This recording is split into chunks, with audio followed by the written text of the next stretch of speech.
ሰው የዘራውን ማጨዱ አይቀርም።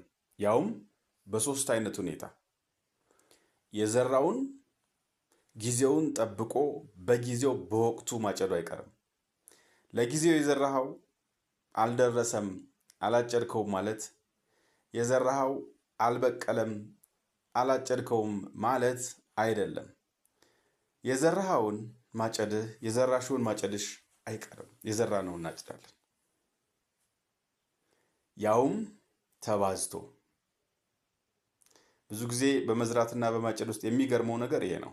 የዘራው ያንኑ ቢበቅልም ያንኑ አይነት ቢሆንም ማለት ጤፍ ዘርተህ ስንዴ ባታጭድም፣ ደግነት ዘርተህ ሌላ ማጨድ ባይገባህም፣ ነገር ግን ተባዝቶ እንደምታጭደው ደግሞ ማወቅ አስፈላጊ ነው።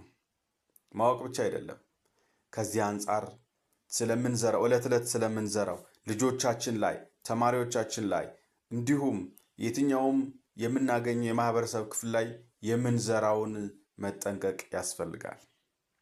የምንዘራው ያንኑ ራሱን በጊዜው ተባዝቶ ስለሚታጨድ ወደኛ ስለሚመጣ፣ እንግዲህ አመጣጡ እንዳዘራራችሁ ነው። ዘሩን መምረጥ ምርጫችን ነው። ከዘራኸው በኋላ ግን የዘራህበት ቦታ ተፈጥሮን ተከትሎ ፕሮሰስ ያደርገዋል እና አይለቅልህም። ተጠንቀቁ ለማለት ነው። ስለምንዘራው ነገር እንጠንቀቅ። ስለ ሐሳቦቻችን እንጠንቀቅ። ሐሳብ ዘር ነው። ይበቅላል፣ ይታጨዳል፣ ይጠገባል። በኋላ ታዲያ አሁን ምን እየጠገብክ ነው? ምናልባት ወደ ኋላ ዘርህን ቼክ ማድረግ ትችላለህ።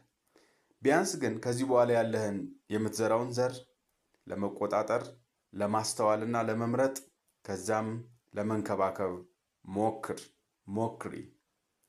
አቦ በሰላምና በጤና እንድትኖሩ፣ ደስተኞች እንድትሆኑ፣ ምርጥ ዘር እንድትዘሩ እግዚአብሔር ይርዳችሁ፣ ይርዳን። እወዳችኋለሁ።